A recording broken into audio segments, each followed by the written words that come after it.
2시간 전에 마감한 트레이더가 생생하게 전하는 글로벌 마켓 리뷰 델타원입니다. 우리 증시는 갭 상승 출발 후 등락을 거듭하였지만 결국 양매도장으로 마감하였고 해외 시장 또한 변동성이 크게 하락하긴 했지만 간신히 플러스로 마감한 등 옵션 만기주의 프리미엄을 빼는 장이 시작되었습니다. 채권 시장은 반등하였고 골드는 하락했지만 전반적으로 과도하게 높았던 변동성이 빠지는 정도이지 시장이 리스크 온으로 전환되었다라고 보지는 않고 있습니다. 시장 어떻게 보고 있는지 대응 전략과 함께 이야기합니다. 그리고 시황 스크립트를 먼저 보기를 원하시는 분들은 네이버에서 델타원 글로벌 검색하시면 네이버 프리미엄 콘텐츠 있습니다. 가입하시면 참 좋습니다. 자, 아시아 세션 리뷰 시작할게요. 우리 증시는 갭 상승 출발 후 처음 15분간은 조심스러운 눌림이 나오려 했습니다. 외국인들은 약 1000억가량 선물 매도를 하면서 시장 분위기를 봤는데요. 현물 시장 출발 후 외국인이 또 현물 매도를 내놓기 시작했지만 선물 시장에서는 순매도 1000억을 순식간에 순매수 1000억으로 뒤집으면서 지수의 상승을 꾀하려 했어요. 그러나 그보다 더 강했던 것은 변동성 매도였는데요. 지난주 금요일 야간 시장에서 먼슬리 옵션이 양쪽으로 크게 변동성이 상승했지만 위클리 옵션은 변동성이 더 살아나기에 한계가 있었죠. 그래서 외국인들이 선물을 강하게 상승으로 전환시킨데도 콜 옵션은 전혀 살아나지 못했어요. 결국 옵션 매수 해지 수요보다 신규 옵션 발행이 수요가 압도적으로 많다 보니 지수는 325선에서 그냥 하루 종일 양매도장으로 마감했다라고 봐도 되겠습니다. 특히 오전 10시까지 양옵션 프리미엄 하락 속도가 워낙 빠르다 보니 야, 이건 뭐 대놓고 너무 대놓고 패는데 뭐 이런 생각이 들었어요. 근데 그동안 이제 마켓메이커들이 얼마나 울분에 차 있었을까 생각해보면 작년 8월과 마찬가지로 지난 4월에 먼슬리 옵션에서 굉장히 많이 터졌죠. 그래서 이제는 리스크가 상대적으로 적은 어차피 그날 만기 다 끝나니까 그런 위클리 옵션 만기에 집중해서 변동성 매도를 한 다음에 손실을 좀 벌충하려는 것 같아요. 마침 외국인들이 현물시장 장악력도 지금 확실히 약해져 있죠. 그래서 좀 더 자신 있게 양매도를 하지 않았나 싶습니다. 그럼에도 불구하고 우리 증시 옵션 변동성인 V코스피 지수는 매우 높은 28포인트 선을 유지하고 있어요. 방금 마감한 해외 시장의 변동성이 두 자릿수 하락을 했다 하더라도 그동안 지지받았던 자리에 도달한 것이기 때문에 화요일 우리 증시 변동성이 다시 하락할지 아니면 바닥을 찍고 올라가게 될지가 궁금한데, 자, 긍정적인 면과 부정적인 면을 나눠서 볼게요. 자, 우선 긍정적인 요소는 확실히 외국인이 현물 매도 규모가 절대적으로 줄었다는 것입니다. 오늘도 선형적 매도가 나왔어요. 그러나 2,500선에 불과했죠. 선물시장에서의 외국인 매도 규모도 2,000억밖에 안 했어요. 베이시스도 최악인 상황보다는 많이 좋아졌죠. 지금 어제 같은 경우는 이론 베이시스 대비 마이너스 1.2포인트 저평가 수준까지 올라왔어요. 아쉽게도 여전히 프로그램 차익 매도가 500억 넘게 나오긴 하고 있지만 그래도 많이 약해졌죠. 선물 미결제 약정도 하루 종일 4,300계약가량 감소해서 지금 25만 9천 계약까지 내려왔거든요. 시장이 외부 요인에 의해 흔들리는 것은 이제 어느 정도 중심을 잡았다라고 봐요. 또 중화권 증시가 지난주의 충격에서 꾸준히 회복해서 벌써 61.8% 되돌림을 완성했죠. 물론 중국식 만만디 전략으로 뭐 하나 해결된 게 없긴 해요. 하지만 그래도 더 이상 매도가 나오지 않은 것은 야, 이거 마지막 쇼스퀴즈 나오는 거 아닌가? 이런 생각도 하게 합니다. 자, 그런데 부정적 요소도 있어요. 자, 우선 선물 거래량이 줄어도 너무 줄었다는 것입니다. 오늘 선물 거래량은 16만 7천 계약도 되지 않았어요. 이것은 이번 6월물이 근월물로 거래를 시작한 이후로 가장 낮은 수준의 거래량입니다. 한마디로 뭐가 해결된 것이 없는 상황에서 내가 먼저 액션을 취하진 않겠다 이런 거죠. 또 기술적으로도 지난 4월 7일이 갭은 모두 매운지라 다시 하락 전환이 나타난다 하더라도 이상할 게 없어요. 방금 마감한 야간 선물이 0.3% 상승 마감했지만 미국 시장이 장마감 무렵 급격히 조정을 받은 것은 전혀 반영되지 않거든요. 반영되지 못했어요. 그래서 화요일 우리 증시는 장중에 좀 세게 눌린다 하더라도 하나 이상할 것이 없습니다. 또 하나는 해외 시장의 변동성 매도 흐름이 좀 다른 형태로 나타나고 있어요. 일반적으로 변동성 매도는 지수 상승을 동반하곤 하는데 오늘 미국 증시는 지수가 하락한데도 변동성 매도가 꾸준히 나타났죠. 즉 콜옵션에서의 거품도 좀 빠지고 있다는 것입니다. 근데 이제 우리 증시 같은 경우에는 지난주 수요일이 아주 충격적인 지수 상승 이후 콜옵션 매도자들이 크게 되어버렸죠. 그래서 양 옵션 프리미엄이 다 올라갔어요. 이게 글로벌 변동성 수준에 비하면 꼭 비싸다고는 할 수 없지만 만약에 시장이 추가 상승에 대한 기대가 조금씩 사라진다? 그러면 지수가 하락한데도 변동성이 함께 빠질 수 있습니다. 이것은 이른바 일봉상 지그재그로 줄줄 흘러내리는 그런 장으로의 전환을 의미하는데, 지금 주요 이평선들이 빠르게 올라오긴 했지만 진정한 상승 전환을 하려면 조금 더 눌러줄 필요가 있고, 또 이렇게 되면 다시 콜옵션이 솔솔 빠질 수가 있겠죠. 즉 과도한 갭 상승이 나오지 않는다 하더라도 시장이 옆으로 눕기 시작하면서 조정을 받게 된다? 그러면 주 후반에는 다시 가속도가 붙으면서 하락할 수 있다, 이렇게 보고 있습니다. 옵션 시장에서는 마켓메이커들이 5월물 먼슬리 옵션에 대해서 조금씩 배리어를 쌓았는데, 상단은 350, 하단은 300으로 잡았어요. 이 무슨 장난하는 것도 아니고 이렇게 자신감이 없나 싶은데, 물론 월요일은 지금 위클리 옵션 양매도에 집중하느라 먼슬리 옵션을 신경 못 썼다라고 볼 수도 있어요. 그래서 화요일에 350부터 300이라는 굉장히 넓은 레인지를 위로 조이는지 아니면 아래로 조이는지를 보고자 합니다. 기본적으로는 콜 미결을 집중해서 싸우면서 조심스럽게 아래로 조일 것으로 보고는 있는데, 이제 이틀간 위클리 옵션이 미결 부담 덜었죠. 그래서 지수가 강하게 상승한다? 그러면 다시 내려올 것이다, 이렇게 보고 있고, 그 방향성 자체는 어디가 먼저 갈 것인지 문제지, 상단 330, 하단은 320 박스 내에서 계속 움직일 것이다, 이렇게 보고 있습니다. 또 마침 방금 마감한 해외 시장이 딱 흔들기 좋은 형태로 마감했어요. 마켓 메이킹이라는 게 일방적으로 움직이기보다는 인벤토리 관리를 하면서 시장을 흔들 때가 가장 성과가 좋죠. 그래서 등락이 있는 그런 장이다, 그렇게 화요일 장 예상하고 있습니다. 이제 유럽 세션 넘어갈게요. 유럽 증시는 장 초반에 차익 실현성 매도가 나왔으나 그보다 더 강력한 변동성 매도가 시장을 받쳤고요. 결국 미국 세션 개장 후 1.3% 상승하기까지 했습니다. 선물이야 그렇지만 현물은 금요일 눌려서 마감을 했기 때문에 현물 기준으로 보면 갭 상승에서 2.5% 출발한 것이고, 거기서 차익 매도가 한 0.8%로 나왔으니 그걸 다 받아서 미국 세션 시작할 때는 현물 기준으로 3.2%까지 올라간 것이죠. 굉장히 많이 오른 겁니다. 하지만 미국 세션 개장 후 1시간 뒤 트럼프의 발언으로 시장에 흠집이 나기 시작하면서 유럽 증시는 상승폭을 1.5%까지 줄여서 마감했어요. 근데 그럼에도 불구하고 변동성은 전혀 살아나지 못하면서 정말 오랜만에 변동성 26포인트까지 내려갔습니다. 뉴스플로우는 주말간 있었던 미국이 반도체 관련 면제 이슈가 한 달 유예가 됐든 완전 면제가 됐든 지금 오락가락하고 있죠. 그러나 시장에 더 이상 충격을 주지 않는다, 이거는 다들 이제 공감하는 것 같아요. 그래서 상승했다라고 합니다.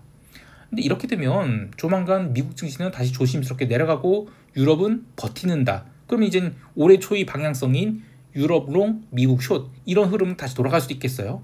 여하튼 한 주의 시작에 지금 변동성을 크게 죽여놨거든요. 그래서 좀 더 변동성을 죽일지 모르겠으나 지금 26포인트라는 변동성은 절대로 낮은 게 아니다, 이걸 생각해야 됩니다. 그러니까 장중에 플러스 2%, 마이너스 2%는 얼마든지 나올 수 있는 변동성이고, 그래서 포지션을 롱 잡을 때는 아직 아니다, 이렇게 보고 있습니다. 자, 근데 여기서 잠깐 변동성이 다 죽으면 지수가 다 올라와서 먹을 것도 없는 거 아니냐, 그래서 어느 정도 리스크는 좀 질 줄 알아야 되는 거 아니냐, 이렇게 주장하시는 분들 계실 것 같아요. 맞는 얘기예요. 자, 그런데 제가 가장 걱정하는 것은 뭐냐면, 그동안에는 부인할 수 없었죠. 상승장이었습니다. 그런데 지금은 거대한 조정장이나 하락장으로 전환되었을 가능성을 제가 계속 생각하고 있어요. 근데 어떻게 보면 지금처럼 지금 외바닥으로 올라온 것은 결코 건전한 상승이라고 볼 수 없죠. 오히려 변동성이 살아나지 않는데도 이후에 지수가 더 이상 못 간다? 그러면 이제 줄줄줄 눌리다가 더 이상 하락을 안 하면서 양봉이 빵 하고 나와야 돼요. 그럼 그다음부터는 이제 의미 있는 반등 시작이다, 이렇게 볼 수 있겠죠. 근데 그때까지는 한참 더 시간이 남았다, 이렇게 보고 있어요. 채권 시장에서도 마찬가지로 다른 의미에서의 안도 랠리가 있었습니다. 지난주 금요일 미국 오후장에서 더 이상 채권 매도가 나오지 않는다는 것, 그러니까 연준이 이제 채권 시장에 개입할 수 있는 분위기가 조성되면서 채권 시장이 올라오기 시작했는데, 오늘 유럽 세션 시작하면서 미국 단기물, 장기물 할 것 없이 점진적 상승을 시작했죠. 그래서 장중에 증시가 등락을 하든 말든 꾸준히 채권 시장이 올라왔어요. 그래서 의미 있는 양봉 만들었습니다. 당연히 경제 지표도 없었고, 그리고 주식시장이 내려가더라도 채권시장은 모르고, 또 주식시장이 올라가더라도 채권시장은 빠지지 않았습니다. 근데 좋게 보면 이게 시장 개입이긴 한데, 이제는 그러면 주식시장 내려가는 거는 신경을 안 쓸 수 있다, 이런 얘기거든요. 왜냐면 채권시장을 함부로 매도받지 못할 테니까 채권 매수에 그러면 주식 매도의 흐름으로 전환될 수 있는 것이죠. 미국 국채의 상승과 함께 유로존 채권도 꾸준히 상승했는데 이번 주 목요일 날 ECB 금리 결정이 있어요. 이때 과연 유로존 채권이 도로 내려가는지를 잘 보도록 하겠습니다. 통화시장에서는 파운드화가 연일 상승해서 4월 초의 고점까지 다시 왔고요. 근데 그 외에는 뭐 특별하게 의미 있는 움직임 보인 통화는 없었습니다. 시장에서는 채권 시장이 지난주에 단기 바닥을 찍었다라는 공감대가 형성되었지만 그렇다고 해서 뭐 비달러 강세가 뒤집히거나 할 그런 상황은 아닌 것 같아요. 상품 시장의 움직임도 마찬가지입니다. 상품 시장이 골드, 이게 주로 아시아 세션 초반에 약간 슈팅을 줬다가 쭉 매도가 나왔거든요. 그리고 미국 세션 시작할 때는 1% 넘게 누르기도 했어요. 근데 그게 또 전부였습니다. 그래서 골드는 약간 작은 음봉으로 마감했는데 마찬가지로 채권 시장이 바닥을 찍고 올랐다고 해서 골드가 급격하게 내려갔냐? 그거 아니었죠. 그런데 이제 구리 같은 경우에는 지난주에 반등 제대로 못했다고 해서 좀 더 강한 반등이 나왔는데 LME 세션 마감 때까지는 그냥 일반적인 상승이었어요. 그러나 코맥스 세션에서 좀 더 오버슈팅이 나왔죠. 그래서 이거는 화요일 날 아시아 세션 시작하고 나서는 어느 정도 조정을 받을 것으로 보고 있습니다. 기름 시장은 유럽 세션 오전장에 62.6달러 선까지 올라갔는데 옵션 만기를 지금 하루 앞두고 있죠. 그래서 오후장에는 상승폭을 반납하기 시작해서 강보합선으로 끝났어요. 기름 변동성 지수인 OVX 인덱스가 지금 빠르게 내려가고 있어서 기름 시장은 내일 옵션 만기에는 한 60달러 선으로 또는 62달러 선? 근데 저는 하방 쪽으로 좀 더 보고 있습니다. 하여튼 60달러 선으로 수렴하지 않을까 생각하고 있습니다. 참고로 주말간에 미국과 이란이 핵 협상했죠. 근데 서로 의견 교환을 하고 다시 만나기로 합의했어요. 그래서 기름 시장이 상단은 꽉 막혀 있다 이렇게 보고 있고요. 여기에 뭐 이스라엘이 초를 칠 수도 있겠지만 그렇다고 해서 공급 과잉 이슈를 해소할 수는 없을 것 같아요. 지금 다른 원자재들이 꽤 빠르게 반등하고 있음에도 불구하고 기름은 사실상 전혀 반등 못하고 있는데 내일 옵션 만기 이후에도 반등 못한다. 그러면 뭐 그냥 기름은 끝났다라고 보고 있습니다. 이제 미국 세션 넘어갈게요.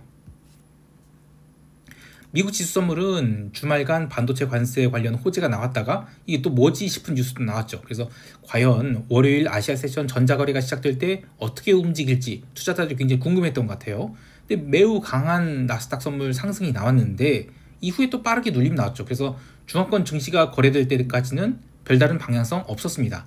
근데 중앙권 증시가 나름 멀쩡하게 방어가 됐단 말이에요. 그리고 나서 유럽 증시도 꽤나 강하게 갭상승 출발하죠. 그래서 미국 지수 선물은 이후에 꾸준히 상승해서 유럽 세션 개장 후에는 당일 갭으로 출발했다가 눌린 부분 있잖아요. 그걸 전부 다 만회하는 그런 상승이 나오게 됐어요. 이후에 유럽 증시가 갭 상승 출발한 것을 또 방어를 잘해서 미국 세션 맞이했고, 그래서 S&P 선물 같은 경우에는 미국 세션 개장 직전에 5,500포인트 근접한 그런 위치에서 강세 출발을 하게 됩니다. 이후에 또 급락 안 나왔어요. 1시간 정도 등락을 거듭하다가 트럼프의 발언이 시작되면서 지수가 눌리기 시작했고요. 오전장에는 당일 갭으로 출발한 부분을 모두 메우는 그런 눌림이 나왔습니다. 현물 기준으로는 갭 상승 출발했다가 갭을 메우는 그런 눌림이 나왔기 때문에 여기서 한참 지지고 볶은 뒤에 더 이상 안 빠진다. 그러면 이제 오후장에는 의미 있는 반등 나올 수 있죠. 그런데 오늘 시장이 주된 흐름은 어떤 이벤트에 의한 눌림 또는 뉴스 이런 것들 아니었고 그냥 변동성 매도였어요. 하루 종일 지수가 내려갈 때도 변동성 매도, 올라갈 때도 변동성 매도.